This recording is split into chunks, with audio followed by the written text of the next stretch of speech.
Can Shubman Gill's historic knock at Edgbaston define a new era in Indian Test cricket captaincy, and why did the Indian team management bench Kuldeep Yadav despite favourable conditions? A move that has left legends like Sunil Gavaskar puzzled. In today's 22 Yards Talks, we break down the numbers, the records, and the decisions that made headlines during the second test between India and England at Edgbaston. Let's start with what many are calling a captain's masterclass. Shubman Gill, leading India in only his second test as full-time skipper, scored a phenomenal 269 runs at Edgbaston, not just a big knock but a historic one. Here are the key milestones. It is now the highest ever test score by an Indian captain, surpassing Virat Kohli's 254. Gill also broke Sunil Gavaskar's long-standing record for the highest test score by an Indian batter in England. Gavaskar had scored 221 runs in 1979. He now holds the record for the highest score by an Indian batter outside Asia, beating Sachin Tendulkar's 241 in Sydney. His innings came off 387 deliveries and included 30 fours and 3 sixes.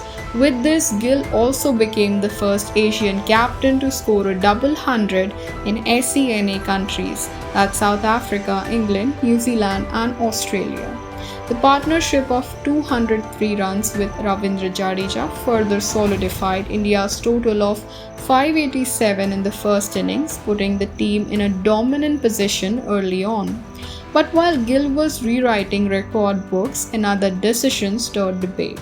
The omission of Kuldeep Yadav from the playing 11 raised eyebrows and strong words from former cricketers. Sunil Gavaskar openly questioned the logic, calling the move baffling.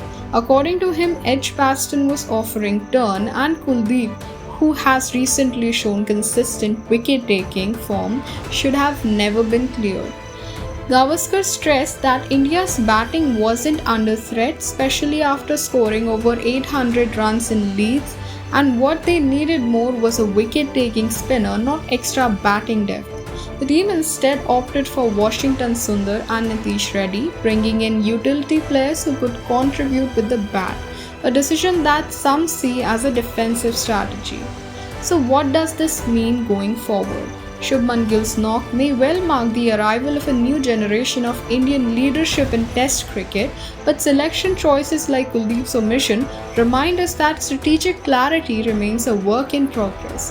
That's it for today's 22 Yards Talks. Stay tuned for more cricket insights, analysis, and on-ground action right here.